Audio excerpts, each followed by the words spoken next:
అందరికీ నమస్కారం అండి. Welcome back to our channel Hanvi vlogs.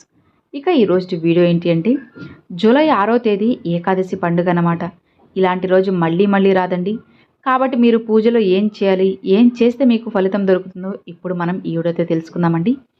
ఇక ఆ రోజున మీరు పట్టిందల్లా కూడా బంగారం అవ్వాలంటే ఈ ఒక్క పని చేయండి సరిపోతుంది. ఇక అత్యంత పవిత్రమైన పండుగల్లో తొలి ఏకాదశి ఒకటి.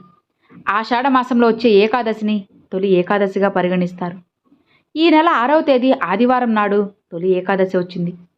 ఇక ఈ పండుగ వచ్చేలోపు ఈ వీడియో మీ కంటపడింది అంటే మీకన్నా అదృష్టవంతులు ఎవ్వరూ ఉండరు. విష్ణుమూర్తి యోగ నిద్రలోకి వెళ్లే రోజును తొలి ఏకాదశిగా భావిస్తారు. ఇక ఈ రోజున విష్ణుమూర్తి యోగ నిద్రలోకి వెళ్ళి మళ్ళీ 4 నెలల తర్వాత కార్తీక శుద్ధ ఏకాదశి రోజున విష్ణుమూర్తి నిద్రలేగుస్తారు. ఇంతటి విశిష్టమైన తొలి ఏకాదశి రోజున ఎలాంటి విధి విధానాలను పాటించడం ద్వారా ఈ సంవత్సరం అంతా విష్ణుమూర్తి అనుగ్రహాన్ని పొందవచ్చో ఇప్పుడు మనం తెలుసుకుందాం. కాబట్టి వీడియోని ఆఖరి వరకు చూడండి, అప్పుడే మీకు అర్థమవుతుంది. ఈ నెల 6వ తేదీన ఆదివారం నాడు తొలి ఏకాదశి పండుగ వచ్చింది. ఇక ఈ శక్తివంతమైన తొలి ఏకాదశి రోజున వెంకటేశ్వర స్వామిని పూజించి కొన్ని నియమాలను పాటిస్తే పుష్కలంగా ఐశ్వర్యం కలిసిస్తుంది. ఇక ఈ పండుగ రోజున ఉదయాన్నే లేచి స్నానం చేసి ప్రతి ఒక్కరూ పేలాల పిండిని తినాలి. ఇక ఈ రోజున పేలాల పిండిని తింటే దీర్ఘకాలిక అనారోగ్య సమస్యలు తగ్గిపోయి జీవితాంతం మంచి ఆరోగ్యం లభిస్తుంది. ఇక ఈ తొలి ఏకాదశి రోజున భక్తి శ్రద్ధలతో విష్ణుమూర్తిని పూజిస్తే అపర కుబేర ధనయోగం సిద్ధిస్తుంది. తొలి ఏకాదశి రోజున చేసే పూజలకి రెట్టింపు పుణ్యఫలితం పొందవచ్చు. ఎవరైతే ఆ రోజు ఇంట్లో దీపం వెలిగిస్తారో అలాంటి ఇళ్లలో లక్ష్మీదేవి తాండవం చేస్తుంది. కాబట్టి ఆ రోజున ఆడవాళ్ళు ఉదయాన్నే నిద్రలేచి తలస్నానం చేసి ఇంట్లో దీపం వెలిగించుకోండి. విశేషంగా తొలి ఏకాదశి నాడు ఖచ్చితంగా పిండి దీపాలు వెలిగించాలి. బియ్యం పిండితో దీపాలు తయారు చేసి పూజ గదిలో పిండి దీపాలు వెలిగిస్తే విష్ణుమూర్తి ఎంతో సంతోషించి మీ కుటుంబానికి అష్టైశ్వర్యాలు ప్రసాదిస్తారు. ఇక తొలి ఏకాదశి పూజలో తప్పనిసరిగా తులసి ఆకులు ఉండాలి. వెంకటేశ్వర స్వామికి అత్యంత ప్రీతికరమైన వాటిలో తులసి దళాలు కూడా ఒకటి. కాబట్టి ఆ రోజున పూజ చేసేవాళ్ళు వెంకటేశ్వర స్వామి పటాలకు తులసి మాలను వేసి 5 ఒత్తులతో పిండి దీపాలు వెలిగించి స్వామివారికి నమస్కారం చేసుకుంటే క్షణాల్లో మీ కష్టాలన్నీ తొలగిపోతాయి. మీ కుటుంబం మొత్తానికి అఖండ ఐశ్వర్యం లభిస్తుంది. ఇక ఈ రోజున ప్రతి ఒక్కరూ తప్పనిసరిగా పసుపు రంగు వస్త్రాలను ధరించాలి. ఎవరైతే పసుపు రంగు వస్త్రాలను ధరిస్తారో అలాంటి వారికి విపరీతమైన అదృష్టం కలిసొస్తుంది. ఇక తొలి ఏకాదశి రోజున తప్పనిసరిగా తులసి మొక్కను పూజించాలి. ఈ ఒక్క రోజున తులసిని పూజిస్తే లక్ష్మీదేవి కరుణా కటాక్షాలతో మీ కుటుంబానికి సిరి సంపదలు వస్తాయి. ఇక తులసి కోటలో దీపం వెలిగించి తులసి మొక్కకు 5 ప్రదక్షిణలు చేయండి. సంపూర్ణ లక్ష్మీ కటాక్షం సిద్ధిస్తుంది. ఈ ఆషాఢ మాసంలో ఆడవాళ్ళు గోరింటాకు పెట్టుకుంటే చాలా మంచిది. అయితే ఈ తొలి ఏకాదశి పండుగ రోజున ఆడవాళ్ళు గోరింటాకు పెట్టుకుంటే ఇంకా మంచిది.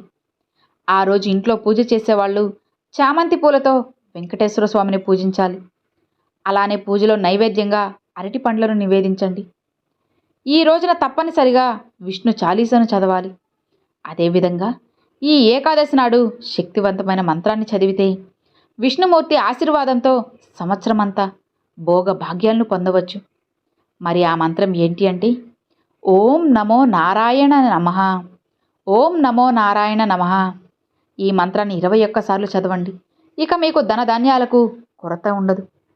ఈ శక్తివంతమైన తొలి ఏకాదశి నాడు విష్ణుమూర్తి లక్ష్మీదేవి సమేతంగా రావి చెట్టులో నివసిస్తాడట. కాబట్టి తొలి ఏకాదశి నాడు రావి చెట్టు కింద దీపం వెలిగించి ఆ చెట్టుకి 5 ప్రదక్షిణలు చేసి రావి చెట్టును ముట్టుకొని నమస్కారం చేసుకుంటే మీ కష్టాలన్నీ తీరిపోయి మీ కుటుంబానికి సకల ఐశ్వర్యాలు చేకూరుతాయి. ఇక ఆ రోజున తప్పనిసరిగా ఇంటి ముందు స్వస్తిక్ గుర్తును గీయండి. ఇంటి ముందు స్వస్తిక్ గుర్తు ఉంటే మీ ఇంట్లోకి వెంటనే లక్ష్మీదేవి అడుగు పెడుతుంది. ఇక ఈ పండుగ రోజున తప్పనిసరిగా ఇంటి గడపలకు పసుపు రాసి ఇంటి ముందు ముగ్గులు వేసుకోవాలి. రావి ఆకులో విష్ణుమూర్తి కొలువై ఉంటాడు. కాబట్టి ఆ రోజున తప్పనిసరిగా ఒక రావి ఆకును ఇంటికి తెచ్చుకొని మీ బీరువాలో కానీ మీ పర్సులో కానీ పెట్టుకోండి. డబ్బు సమస్యలన్నీ వెంటనే తొలగిపోయి మీ ఇంటి ఆదాయం రెట్టింపు అవుతుంది.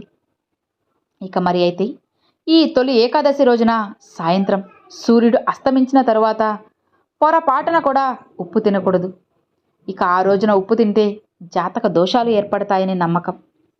ఇక తొలి ఏకాదశి ఆదివారం వచ్చింది కాబట్టి చాలామంది మాంసాహారాన్ని తింటారు.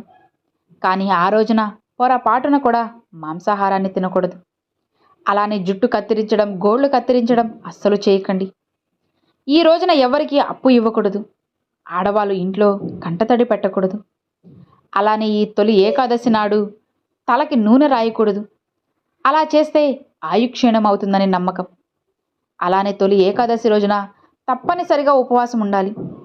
ఒక్క పూట ఉపవాసం ఉన్నా సరే కోటి జన్మల పుణ్యఫలితం దొరుకుతుంది. ఇక అలానే ఈ రోజున ఉపవాసం ఉండలేని వాళ్ళు మీరు తినే ఆహారంలో ఉల్లిపాయ, వెల్లుల్లి ఇలాంటి పదార్థాలు లేకుండా జాగ్రత్త పడండి. అలానే ఈ తొలి ఏకాదశి రోజున సాయంత్రం సమయంలో అన్నం తినకూడదు. ఎందుకంటే ఆ రోజున వడ్ల ధాన్యాలలో సకల పాపాలు నివసిస్తాయని నమ్మకం. కాబట్టి ఆ రోజున సాయంత్రం సమయంలో అన్నం తినకండి. మరి ఈ తొలి ఏకాదశి నాడు ఏది చేసినా చేయకపోయినా సాయంత్రం 6 దాటిన తర్వాత ఇంటి గుమ్మం ముందు 2 దీపాలు వెలిగించండి. ఇలా ఇంటి గుమ్మం ముందు 2 దీపాలు వెలుగుతూ ఉంటే మీ ఇంట్లోకి వెంటనే ధనలక్ష్మీదేవి అడుగు పెడుతుంది. విపరీతమైన అప్పుల సమస్యలు, అలానే ఆర్థిక సమస్యలతో ఇబ్బంది పడేవారు ఈ తొలి ఏకాదశి రోజున ఒక్క తమలపాకు పైన ఓం విష్ణువే నమః అని రాసి మీ పూజ గదిలో పెట్టుకోండి. మీ డబ్బు సమస్యలన్నీ త్వరగా తీరిపోతాయి. అలానే లక్ష్మీదేవి ఆశీర్వాదంతో మీరు త్వరగా ధనవంతులు కావాలి అంటే ఆ రోజున కొన్ని తులసి ఆకులను తీసుకొని వాటిని ఎర్రటి గుడ్డలో కట్టండి. ఇక అది తీసుకువెళ్ళి మీ బీరువాలో పెట్టుకోండి. ఇకపై మీకున్న డబ్బు సమస్యలన్నీ తొలగిపోతాయి. ఆ రోజున తప్పనిసరిగా పేదలకు దానం చేయండి. అది మీకు ఎన్నో రెట్లు పుణ్యఫలితాన్ని తీసుకొస్తుంది. సో చూశారు కదండి, ఏకాదశి రోజున ఏం చేయాలి, ఏం చేయకూడదు అన్న విషయాలన్నీ కూడా మనం ఇప్పుడు తెలుసుకున్నాం కదా. ఈ వీడియో మీ అందరికి నచ్చింది అని అనుకుంటున్నాను. నచ్చితే ఒక చిన్న లైక్ చేయండి, మీ ఫ్రెండ్స్ అండ్ ఫ్యామిలీస్కి షేర్ చేయండి. ఫస్ట్ టైం మన ఛానల్ చూసేవాళ్ళు సబ్స్క్రైబ్ చేసి సపోర్ట్ చేయండి ఫ్రెండ్స్. ఈ రోజున మాత్రం అస్సలు మిస్ చేసుకోవద్దండి. ఆ తొలి ఏకాదశి రోజున మన జీవితంలో ఇక కొత్త రోజులైతే మొదలవబోతున్నాయి. కాబట్టి ఇప్పుడు నేను చెప్పిన వాటిల్లో మీరు చేసి చూడండి. డెఫినెట్గా చాలా బెస్ట్ రిజల్ట్ అయితే ఉంటుందన్నమాట. కొన్ని ఖచ్చితంగా చేయాల్సిన పనులు అయితే ఉన్నాయి కాబట్టి ఈ ముఖ్యమైన పనులని అస్సలు వదులుకోకండి. గుర్తుపెట్టుకొని మరి ఆ రోజున మీరు చేయండి. ఖచ్చితంగా రిజల్ట్ అయితే ఉంటుందన్నమాట. సో ఇది ఫ్రెండ్స్, ఈ వీడియో నచ్చితే లైక్ చేయండి, మరికొంతమంది మీ ఫ్రెండ్స్ అండ్ ఫ్యామిలీస్కి షేర్ చేయండి. ఫస్ట్ టైం మన ఛానల్ చూసేవాళ్ళు సబ్స్క్రైబ్ చేసి సపోర్ట్ చేయండి ఫ్రెండ్స్. Thanks for watching. జై వారాహి. ఓం నమో నారాయణాయ నమః.